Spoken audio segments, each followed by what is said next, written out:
if you wanna get rich. It's population. We robbing underdog and prize picks. We the best in this biz. You ain't telling us shit. It's population. We love making money quick, fast. Cooking up a team card, the whole crew about to smash. It's population. We do it for the fam, so everybody let's cash. The dopest team you ever seen. Winning money, stacking G's. Boogie setting traps, but they'll never catch me. Some people get addicted like rats to the cheese, but I got one obligation to bring Johnny to his knees. Holding back the props till the morning he knows. They'll be fishing in the shack, plotting nukes with the pros. Only with Braun, never reload. Underrated them up, amigos. We go with honest, we seeking the bloods. We know when a fucking cheat code. Party that I'm sweating, they can't be good for my health. Some might call it making bets, I call it investing in myself. I'm picking props like stocks, population for the win. Got my sips in by the buzzer now, let the games begin. It's population. It's population. It's population. We do it for the fam, so everybody let's cash.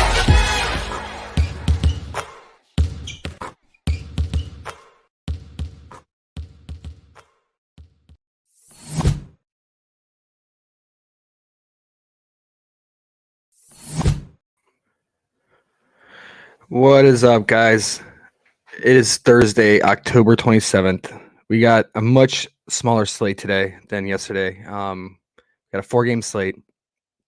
A lot of pending stuff. We're missing a majority of the Clippers, so hopefully we get some of those props while we wrap up this stream, and definitely keep me posted.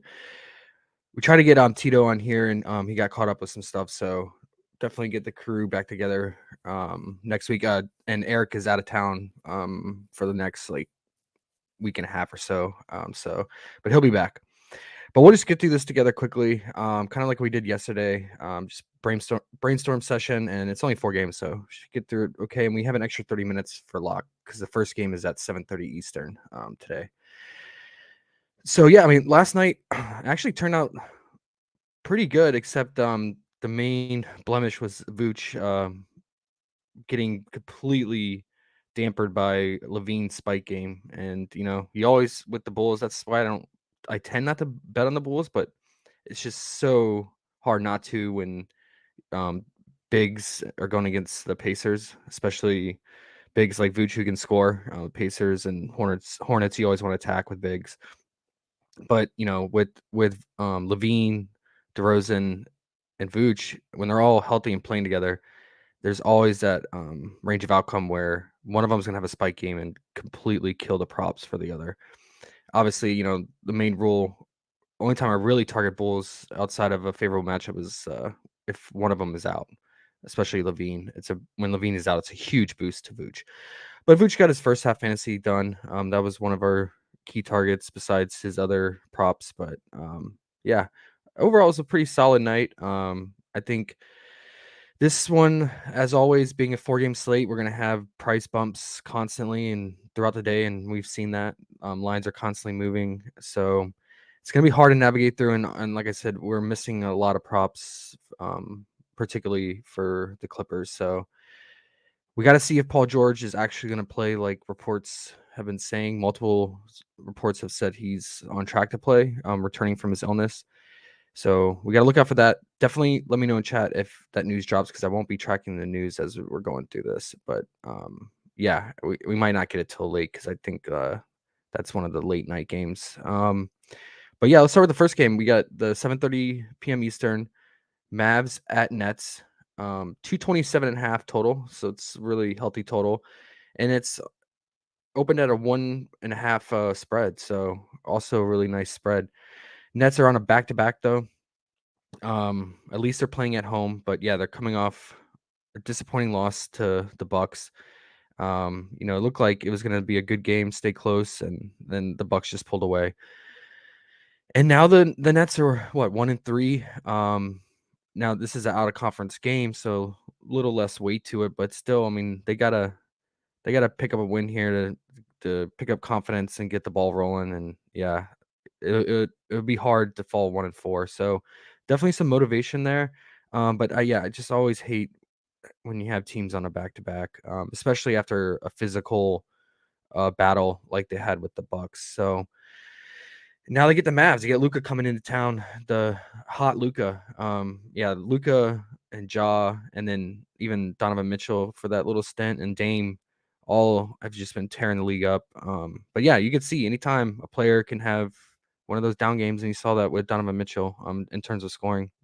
And then Dame last night, unfortunately, he got injured, soft tissue injury because, yeah, just too much usage, too much use, and wear and tear early on. And so getting the feel of the Mavs beat writers and kind of just the overall pulse of the Mavs media. There's some rumors and rumbling, but it's all just rumors and hearsay, so it can't take it with a full confidence. But there's things about Luke monitoring Luka's minutes more in his rotation and trying to limit these long bouts of consecutive minutes that he's been playing. So what he's been doing is he's basically playing the entire first quarter and then the entire third quarter. So there's some things about like maybe changing this around because, especially after what happened to Dame last night and just how much Luka is the usage he's had, just like what we saw with Dame. There's some things about, breaking this up into some segments, whether it's the first quarter or the third quarter. So just keep that in mind, especially if you're targeting his first half prop. We're only 3 or 4 games in, so things can change rotation wise. Coaches are going to play around with it, but it wouldn't make sense to break this up because this extended run for 2 full quarters that can just increase your odds of injury or something happening. So I think that it definitely has to be thought about when you're looking at his first half, because I know a lot of people are on first half, and especially in our media, people talking about because he's crushing it in the first half. I mean, he's crushing it overall too. So um, it just makes me worried. I think with this spread, and we think Nets are going to come out hungry and want a bounce back spot here. We know the Mavs can hang because of having Luka. Um, I think just having the full game is probably a little bit safer. But yeah, I mean he's, as you see, he's absolutely crushing it in all 3 games this season. So I get it. Especially if as long as he continues to play this entire first quarter, totally makes sense. However, it is Dinwiddie's return game, and last time we saw this, Dinwiddie, when he was on the Mavs last year, it was only his second game at the Mavs. He returned to the Nets, and he has some personal beef with them. He went off for 22 points, and he ended up hitting the game-winning shot at the end. They were down by 2, and he hit the game-winning 3, and he let the crowd know. And yeah, so there's a possibility, they get him cooking, and he gets motivated and has somewhat of a spike game that could eat into Luka's maybe first half, but it's a great spot for both of them. The Nets are really struggling on the perimeter and defending the backcourt. So I mean, I like the scoring potential for both of them. So I totally get it. But yeah, let's talk about some more of the full game props here besides the first half. I think Dinwiddie, it's always, a nervous click on him because at times he can just like completely ghost. But if Hardaway Jr. is out again, I think we can go to his scoring here at 15.5. It's like right there for him on the edge, and maybe like just getting that extra little boost of motivation of being in Brooklyn can just put him right over that 15.5. And yeah, he should, like I said, be extra motivated here. So I think on Underdog, what do they have? I think Underdog has them at 16.5, I believe. So getting somewhat of a discount here. I definitely like it more on Price Picks than on Underdog. And then, I mean, his rebound prop is so low, but he just doesn't get the boards here. It's always Luka. They let Luka, when there's opportunity, they just let Luka get the board to set the offense. So a lot of times the entire team clears out and lets Luka get the board. So it's definitely risky here. But if you think he's gonna be extra motivation highly tied to rebounding. So I think he had 4 or 5 in that game last year against the Nets. So if you want a low line of sweat, makes sense, but it's I think his scoring potential is probably a little bit better here. And then Luka's assist, if you wanted a pair, oh, okay, they bumped his assists. I figured that was gonna happen, but I liked it more obviously when it was at 7.5 to pair with Dinwiddie's 15.5 points. But now that it's at 8, I'm probably gonna stay away because it was already fringe for me at 7.5, just because with his playmaking, it could just go either way. Depending, especially how the defense treats him. If they start trapping him, he's gonna rack up the assists, obviously. But if he starts getting hot and he's chucking his normal 10 plus threes, he's not gonna pass, and he's gonna look to score more. So probably stay away from that, and yeah, just go with either his fantasy full game or his first half. But yeah, those two I like. And then let's talk about Christian Wood. He's always been popular as of late because how productive he's been in limited minutes off the bench. He's averaging around 25 minutes. Those minutes kind of scare me, just because obviously for these high lines at like 18.5 points and 8 rebounds, always feels safer when you're around 30 minutes.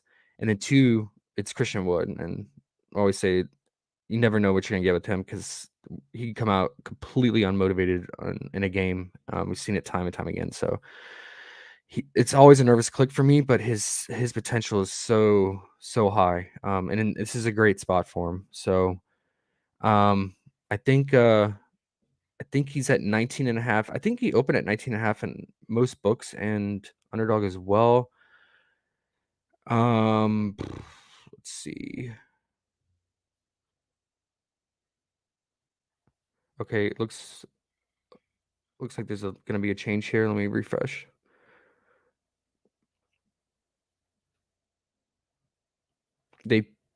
Okay, no change. But yeah, 19.5 points. They got him at 27.5 PR. I think on Prize Picks we got him at 26.5. Slight discount there. I probably, yeah.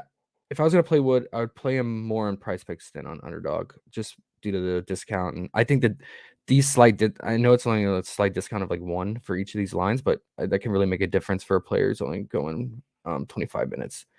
But yeah, I mean I wouldn't play probably Wood and Dinwiddie in the same lines for their scoring potential. I'm probably just gonna stick with one or the other. But I get it for Wood. It's a great spot here, and my only hesitation. That's it. I'm gonna hold back. I'm gonna stay away from Reggie and Finney. They just have, with this new unit and lineups, like they're just becoming a complete bystander, just not involved at all. So stay away there. And then the Nets are gonna be tricky. Like I said, on a back-to-back. KD, man, that was the other blemish. KD with his fantasy. He was over on his fantasy, and then with the like a minute left, he decides to turn it over and goes like 0.8 under. That really hurt. But yeah, I mean, he got everything done. He filled the stat line pretty much, got some stocks, but the turnovers, he had so many turnovers. I think 5 or 6. So, but yeah, with him, obviously, just like Kyrie, the scoring potential is always there. It is a major pace down spot. Obviously, the Mavs play at the 3rd slowest pace, so less shots going up. Something to consider, especially for guys like Kyrie. But both of them are such efficient, prolific shooters. They can still get it done in limited shots. But it's always hard choosing between the two, right? So, and yeah, I mean, with Reggie and Finney, with their length on the perimeter, they can make it difficult for guys like Kyrie to find open 3-point shots. The Mavs have been notorious for limiting 3-point shots and just overall 3-point percentage. So I think I would just choose one or the other in a card and keep them separate, but I don't really have a good feel on either one. So I'm probably just going to stay away with all the other good spots in this slate. So I don't want to play the guessing game. And Ben, obviously, you can always, his under points is always live. He's averaging about 4 or 5 field goal attempts per game. And he got injured somewhat in that game yesterday. Surprised he's even playing. So maybe it's not even that serious. But if it even limits him somewhat, that's even maybe less field goal attempts there, or even less minutes. So can always get behind his under on his points. I liked his assist a lot yesterday. Got exposure to it, but today, I mean, it's a major pace down spot. So um, little less interested, but I think all like I said, all season long as he stays out of foul trouble, I think his assists are always gonna be live. I think he's gonna average around 8.5, probably 8 to 9 assists a game. With having KD and Kyrie around him and him not shooting at all and that being his primary role. So yeah, if he can just not foul Luka and get in foul trouble, you could consider that. I definitely liked it better yesterday when it was at 6.5, but it's got a good chance of pushing here, so I don't mind it. Especially if he's like somewhat restricted by his injury, he could look to pass even more so here. So um, I would probably say in one card, what I've been doing with them, and it's been working out really well, is one card I'll do his under on his points, and then another card just hedge and I'll just do over on his assists. So um, and he's been such a good prop well for us. He's been coming through every time for these type of lines. So let me add Luca if you want to do his first half fantasy. And then Dinwiddie points. And then Wood. Say with the points being so low, I like that better than his PR because his PR might need more minutes to get those couple extra rebounds to get him over the edge. But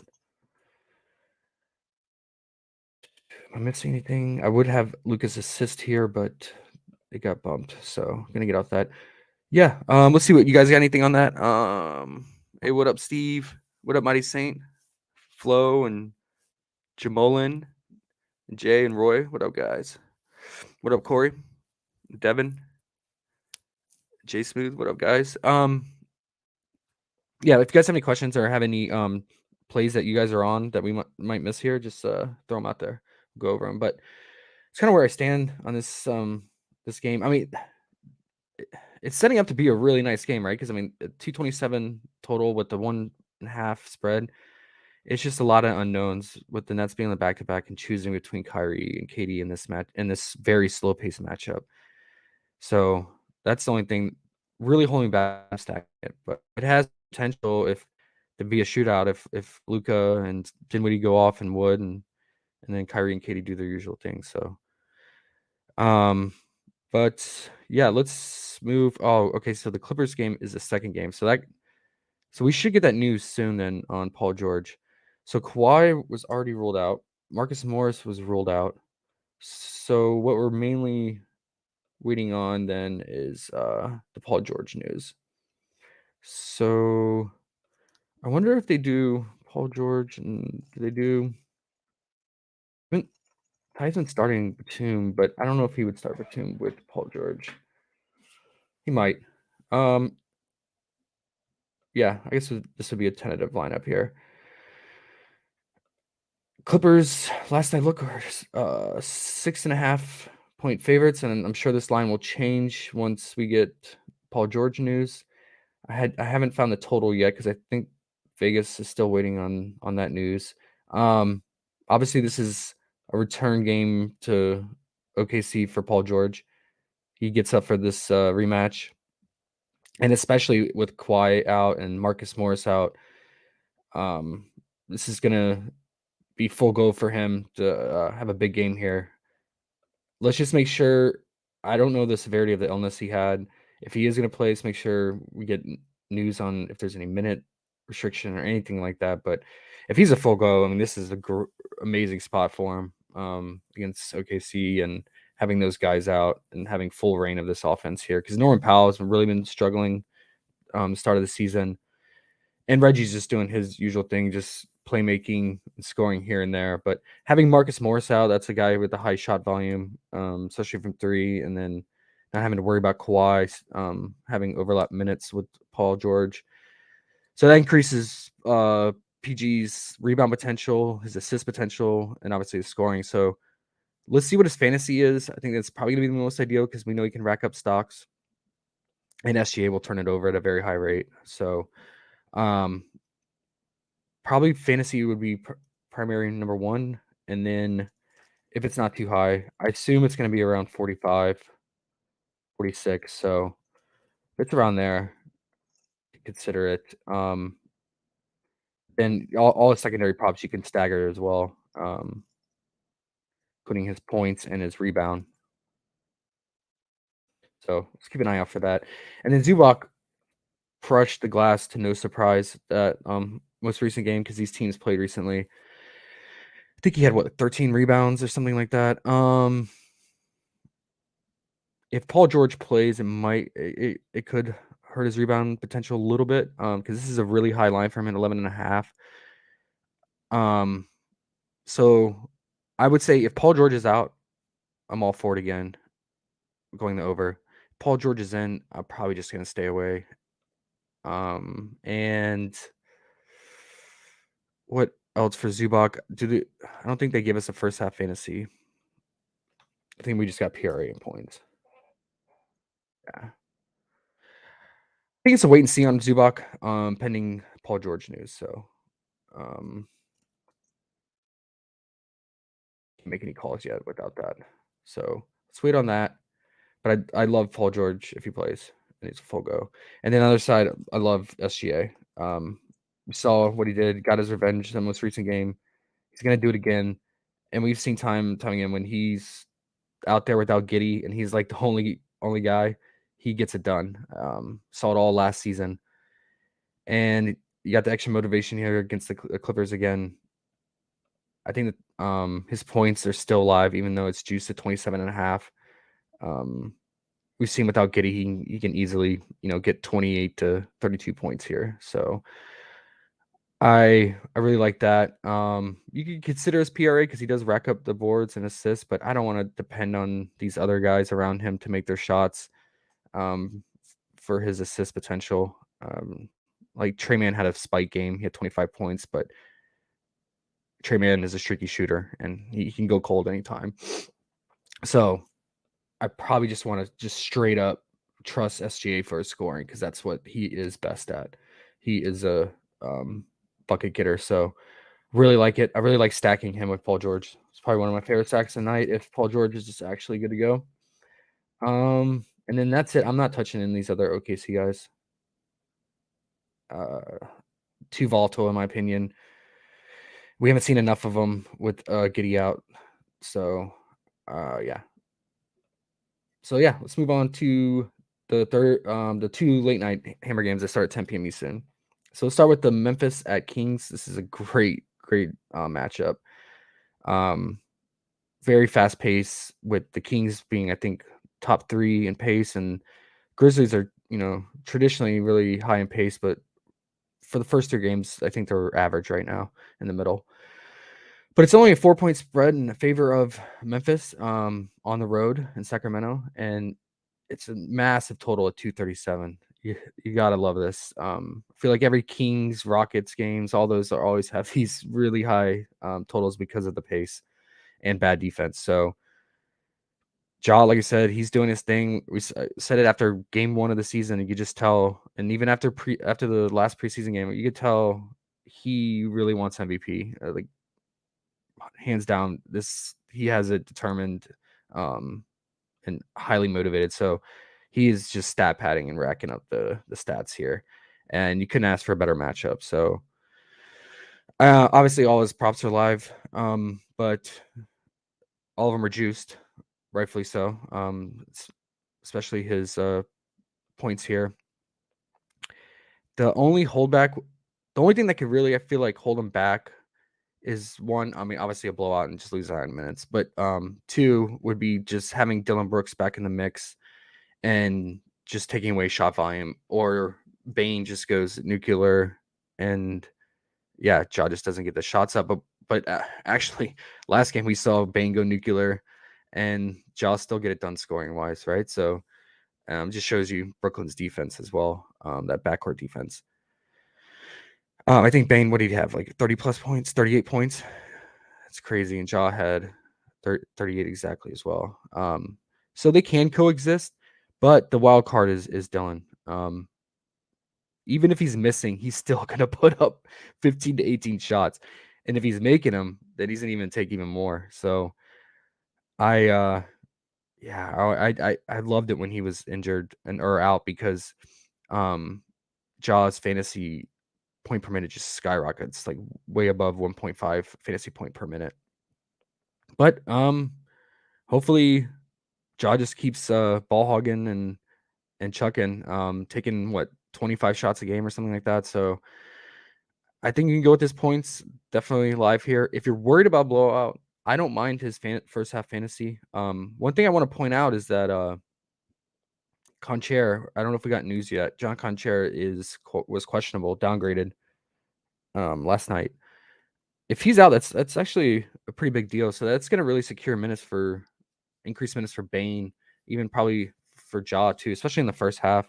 So and that'll increase shot volume too, because Concher is a 3-point shooter for them, a really important one actually. So need to look for that. It's a late night game, so we might not get it before the main slate locks. But yeah, see, Contreras. I mean, he's playing around 25 minutes, and he plays a decent amount of minutes in the first quarter and first half overall. So if he's ruled out, I think that's a boost for Bane and Jaw first half props, and especially if you're worried about blowout. Because yeah, we know it's the Kings, so anything's possible with them in terms of blowout. So let's take a look at Jaw. Before fantasy, definitely go with that here. And his points getting a slight tax on it, but I like it as well too. So I definitely I can get I tend to stay away from first half because you're cutting your potential in half. Obviously you can clear quicker, but with lower lines. But if Concher is out, I can get behind the rationale because since he played a lot of his minutes in the first half, and that would free up shots and minutes for Bane and Jaw. So keep a lookout for that news. It'll be pretty big. Other key thing with Memphis is that they this new scheme offensively is that Bane is kind of running point a lot, and they like to use Jaw on the wing off ball. Kind of like what the Mavs do for Luka when teams try to trap him. They just don't let Luka bring the ball up anymore, and they'll just stick him on the wing and have him play off. And so yeah, we'll see Bane just bring it up a lot and ball handle, and then he'll dish it out to Jaw, who's cutting or shooting a three. And as a result, I mean, Bane's racking up the assists to start the season. I think he's averaging close to 6 assists a game. I really wanted his rebound assist prop on Price Picks. We had it on Underdog at a very, very good value at 6, I think it was, or was it 6.5? I think it was 7.5, and now it's all the way up to 8.5. Yeah, it was 7.5, and they bumped it to 8. Now it's at to 8.5. Okay. I know his rebounding can be up and down, but one thing I went through the data and looked at is that out of all these guys, Bane is accounting for the most, even last season too. And then the first few games of this season, he accounts for most of the 3-point rebounds. And that's important to point out because one, we have a very fast up pace for them against the Kings, who are top 5 in pace. And then the Kings also are third in 3-point attempts. They're taking the third most threes. So that, equates to all those long rebounds for Bane. And yeah, he counts for majority of the 3-point rebounding. So that's why I really like the rebound assist potential.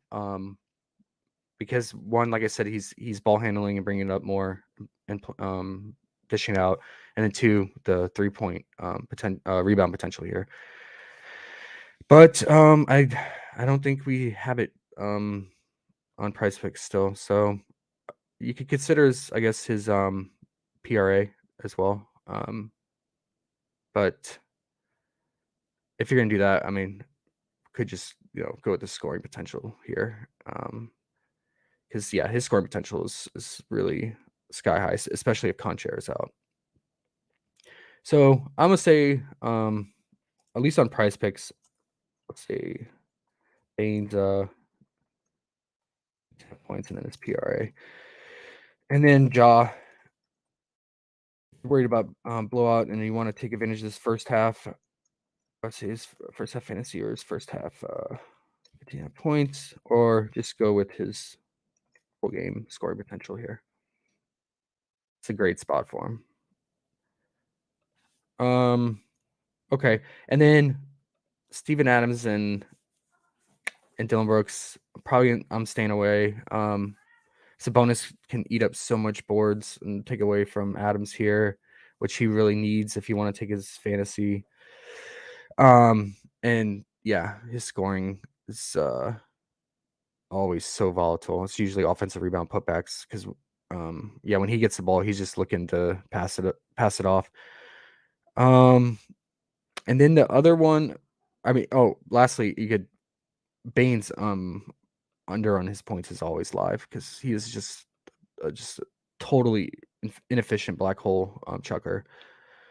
But the pace and the amount of the volume and how bad the Kings defense is, it's probably risky. So I'm staying away.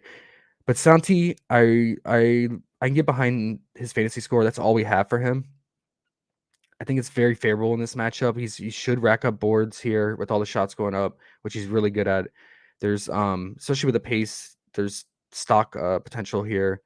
And he should get more threes out if Conchair is out. So he will take some threes as well. He's not an efficient 3-point shooter as Conchair, but he can definitely hit his threes and corner threes too. So with so much attention being placed on Bane and Jaw, like he tends to have some wide open corner threes. So 25.5, I like it. If you're worried about blowout, you could definitely go to his first half too. I think it's a 0.5 discount. I think it's at 12.5, but let me double check that. Yeah, it's a 0.5 discount. You see he gets it done in the first half, except the Dallas game. I think what happened? I getting fouled. He did. Yeah, he did. He picked up 2 early fouls. So there you go. Lost out on really key minutes there. So he probably would have got really close. He still finished with 8 fantasy points. He probably would have gotten really close to clearing that if he didn't get those 2 early fouls in the first 2 minutes. So definitely get behind that. If you're kind of building that game script of blowout, I like it. Definitely like his potential in this game with all the shots going up. He's a great rebounder. Okay, so let's move to the Kings.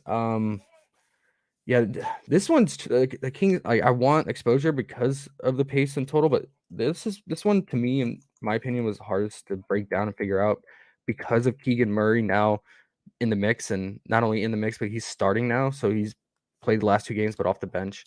Still played big minutes off the bench, but now he's starting. A lot of unknowns with him in this unit now. It's the first time we're going to see the starting unit, so it just makes things difficult to break down. But I would say Fox is going to still put up a lot of shots here, and the scoring potential is very high with this offense that Mike Brown is running. He basically gave the keys to Fox and is really trying to groom him into becoming an all-star. So I think his points and scoring is always live. And then his rebounding with all the threes that Memphis is going to put up. Memphis is also top 10 in 3-point attempts. I think around 6th. He could get it done with his rebounding here. Has a safe chance of pushing. I dived into the stats last year and then the games so far this year. Surprisingly, a lot of his rebounds are within 10 to 15 feet of the basket. He's getting a lot of missed 2-point field goals, so way more so than 3-point shots. There wasn't really much anybody on the Kings so far that was responsible for a lot of the 3-point rebounds. It kind of just got distributed out. There was a slight lean to Harrison Barnes, and I think that's probably because when he's out on the wing, the defending or switching off on the perimeter, and he gets those long rebounds that come his way. And yeah, it seems like Harrison now is just going to take a back seat, scoring with all these guys, offensive guys on the team, and focus on defense. That's what they want him for now, because you have Keegan, Herter, and Fox all out there to chuck threes and get it done scoring. And so Barnes is going to probably just be there for defense and all the other peripheral stuff. So I don't mind his 4.5 rebounds, especially with the threes going up. But for me, it's a toss up between his rebound and Fox rebounds. Fox is obviously more appealing because it higher chance, you have that security of a push.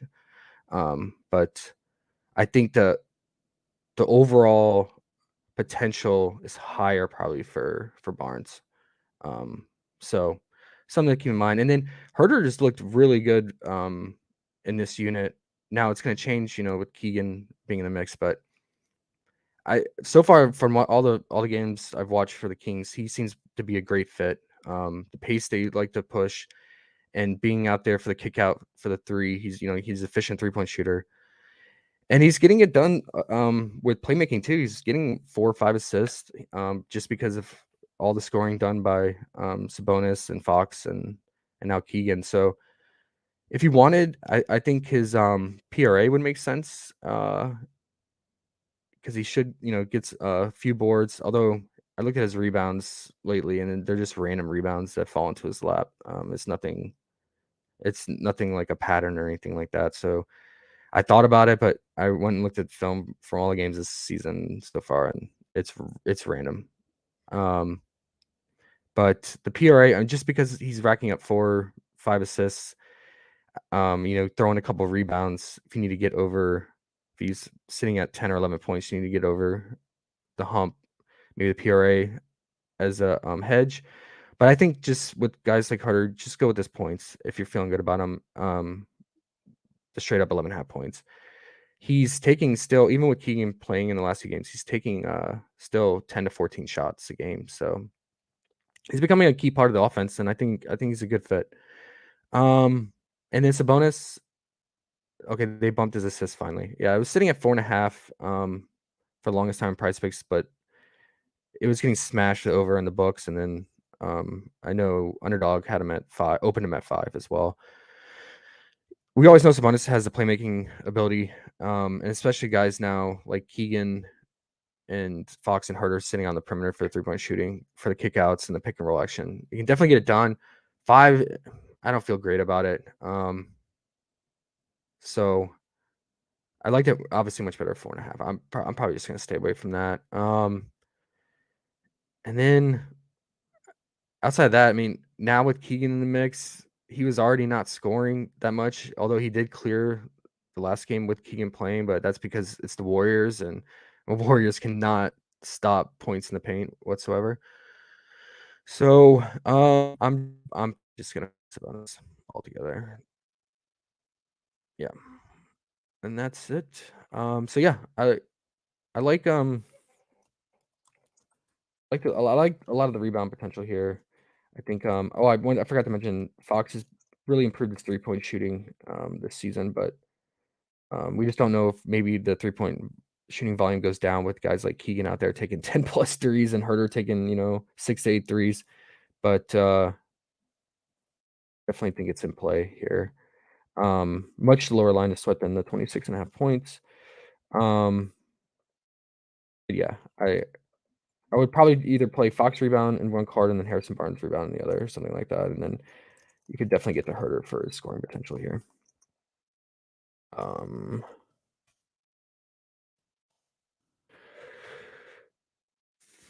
And that's pretty much it for the Kings. And then let's move to the other late night game. We have the Heat at the Warriors. 225 in total. Heat are also on a back-to-back like the Nets, traveling from Portland. Although the starters pretty much did not play in the fourth quarter because it was a blowout once Dame went out.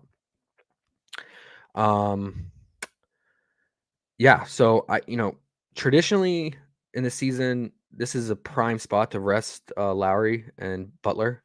We've seen that all throughout the season. but it's early in the season. We're only 4 games in, so it's possible that they just are full go, and especially since they didn't play in the fourth quarter. So, but keep an eye out for that news on. If it would be anybody, I would assume it'd be Lowry. Being his being the veteran and how old he is. So, um, if he's ruled a late rule out, that obviously is a huge boost to a lot of guys. Potential here, especially Hero for his playmaking, and even Butler and Bam's playmaking too. But yeah, overall, I mean, I think with Yurts not now out and now the mix really secures minutes for Bam and Clee Martin. So I think they obviously have the best matchup against the Warriors here because the Warriors are giving up pretty much the most points in the paint and they can't stop it. So I really the only thing is I never like betting on Bam. That's just some personal vendetta I have. So don't listen to me on this. So if you have a good feel on Bam, go for it. I set a rule for myself to just stay away from him. So, but I mean, it's a phenomenal spot for him. So I totally get it if you want to go with his fantasy or his just raw points, because yeah, the Warriors they have no answer, and Looney's not getting it done. And then when Wiseman checks in, he's young and his defense needs a lot of work. So totally fine and with you if you want to go with his scoring potential. I just time and time again I've seen Bam do wind sprints entire games, even in prime spots against teams like Charlotte last year. So, but trust your gut on that one. His fantasy is really low. But yeah, I think me personally, I'm gonna go with Khalib. Much lower lines. He is I think I feel like more active, especially defensively, on fast breaks and transition. He's accounts for a lot of the transition points off of turnovers and forcing those turnovers. And he's playmaking too. Last 2 games he's had around 7 potential assists, right there tied with even Jimmy Butler. So the playmaking's there, the rebounding's there, and he can like I said, score in transition and in the paint. So I think with all that said, I'm just going to go with this fantasy 19.5. I like the upside here with being able to score in the paint and get it done defensively with Draymond and Steph. He turn it over a lot. So I like that. I think he played some in the fourth while all the other starters checked out, but he just played a little bit. Yeah, it's probably one of my favorite Heat props. And then Hero, obviously, especially if Lowry gets a late rule out, his scoring potential as well as his rebounding here. So went through the Heat data rebound distribution, and Hero, to no surprise, is accounting for the most rebounds from missed threes. And obviously the Warriors are like number 2 in 3-point attempts. But his line's really high at 6 rebounds. But I mean, we've seen spike games at 4 for him. So it's high. But yeah, the Warriors they're gonna chuck it from 3. So totally understand. You could also consider his rebound assist as well, because he'll especially play make if Lowry is not playing full minutes or is a late rule out. So I don't mind this line individually either, by itself. So I think you could go with that, especially if he's feeding it in the paint to guys like Bam and Jimmy, who have a really, really great matchup in the paint against the Warriors. So I don't mind that. And then one key stat I wanted to point out about the Warriors: it's 3 games in a row they've allowed 70 points in the first half, and it's a franchise record. It's pretty insane if you think about it. Yeah, they just come out flat on defensively and just get bleeding points. So what do we know about Hero lately? He's been crushing first half, right? Except last game. But yeah, I think his 10.5 points or his fantasy totally makes sense if this trend continues for the Warriors.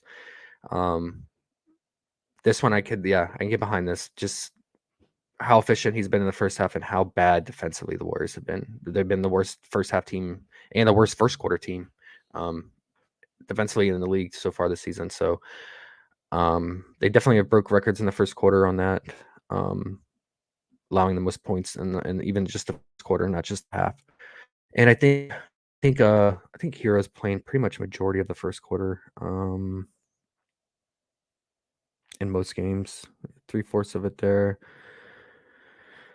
Yeah, he's pretty much playing the entire first quarter.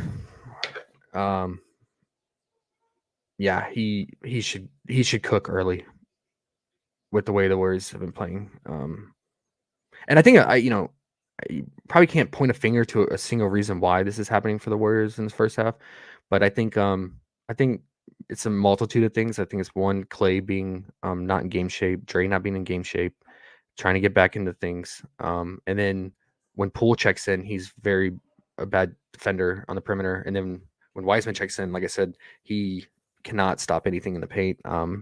So I think that all those things together is why this is happening. So once Clay and Dre probably get up to game speed and are playing actually their normal minutes, we'll see this trend come down.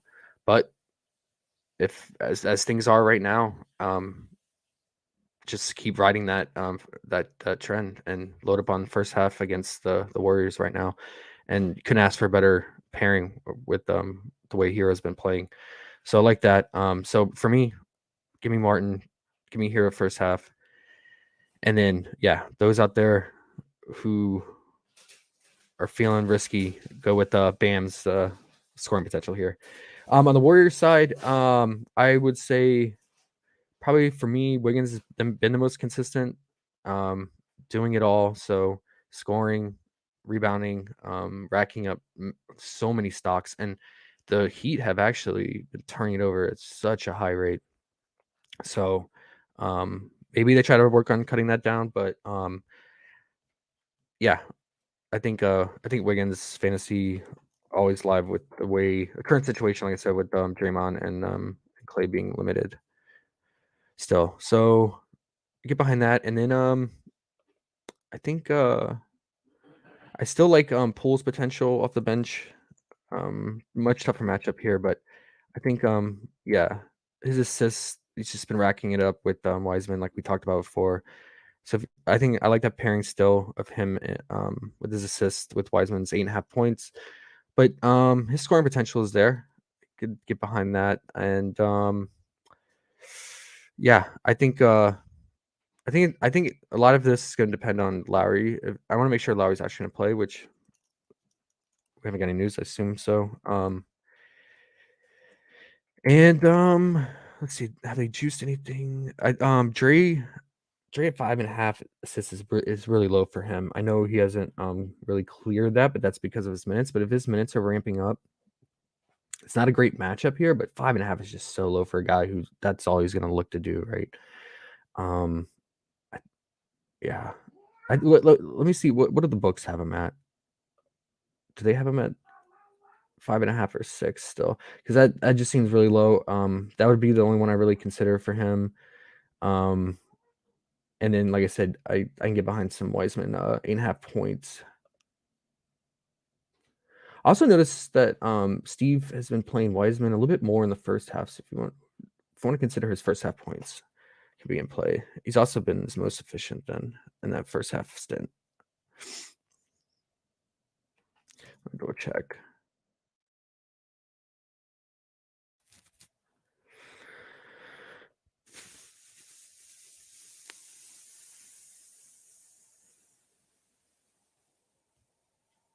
Okay, they have Draymond at 5.5 assists. Oh wow, so they have him at minus 170 right now.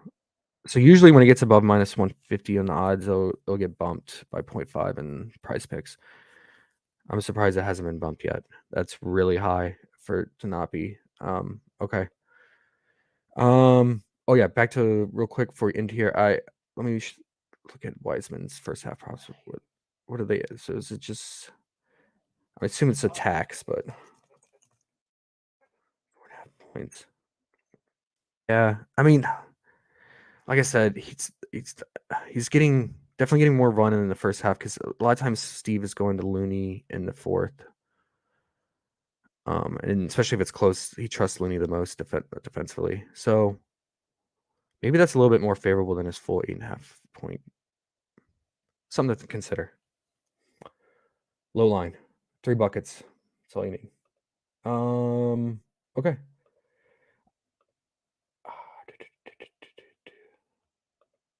That's about it. Although, if you want to have fun, you target Clay after getting his first ejection ever at 15.5 points. He's going to come out. He's probably going to come out really angry. And the angry Clay, he can go off anytime. So, yeah, 15.5. It's not a good matchup, obviously, but you want a fun thing to sweat there with the narrative and him and Booker. We saw what happened when Booker ignited Luka in the playoffs. He made Luka a scoring machine after that. So it's another little fun one if you wanted to sweat it. But I'm probably just going to stick with Wiseman, Draymond, and Wiggins, and maybe some Poole assist. Okay, let's see if you guys have any questions on that. Okay, Luka's first half bumped. Everyone getting bumped. Yeah, it's the nature of the beast with these small slates. Yeah. Okay. Gonna have about an hour and a half. We're gonna get our rank list out. I'm probably not gonna solidify anything till I know things are gonna keep bumping, but really want the Clipper news and Paul George, so probably gonna wait on that. But yeah, if I was gonna do team card, stream card, I'm probably gonna let's go with so it's Santi's fantasy here, and then what else do we want? Let's get Cleve Martin and.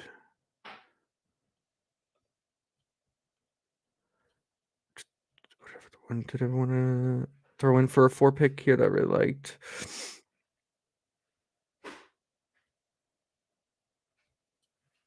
Let's go with SGA. See, but this one I would really like to have Paul George as the 4th here, but let's work with what we got here.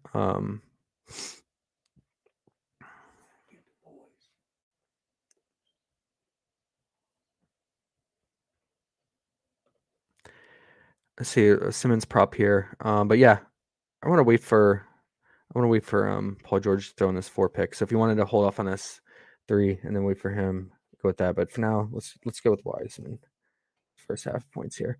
It's not the best matchup, but I think the potential for just a few buckets in the first half on that. Maybe he'd come out a little flat after being on a back-to-back. Oh, and then obviously Tyler Hero's first half too.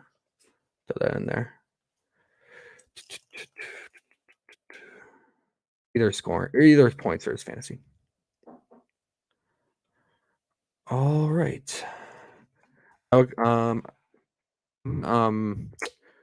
the rank list and get that out to Discord. And yeah, we'll be back tomorrow around same time, much bigger slate. So hopefully get Tito in here. But yeah, all right, guys, good luck, and I'll get this out to you. See you. Puts up a tough shot. Bounces around. Goes in at the buzzer. Working it down to 2 on a deep 3. Oh! It's population. That's how you win a game. It's population. We hustle every day to find picks. You can tell us if you want to get rich. It's population. We robbing underdog and prize picks. We the best in this biz. You ain't telling us shit. It's population. We love making money quick, fast. Cooking up a team card. The whole crew about to smash. It's population. We do it for the fam, so everybody let's catch. The dopest team you ever seen. Winning money, stacking G's. Boogie setting traps, but they'll never catch me. Some people get addicted like rats to the cheese, but I got one obligation to bring Johnny to his knees. Holding back the props till the morning he knows. They'll be fishing in the shack, plotting nukes with the pros. Only with crowd, never reload. Underrated to my amigos. We go with honest, we seeking the bloods. We know when the fucking cheat code. Party that I'm sweating, they can't be good for my health. Some may call it making bets, I call it investing in myself. I'm picking props like stocks, population for the win. Got my sips in by the buzzer now, let the games begin. Unbelievable. Just has it. He did it. It's population. It's population. It's population. We do it for the fam, so everybody let's get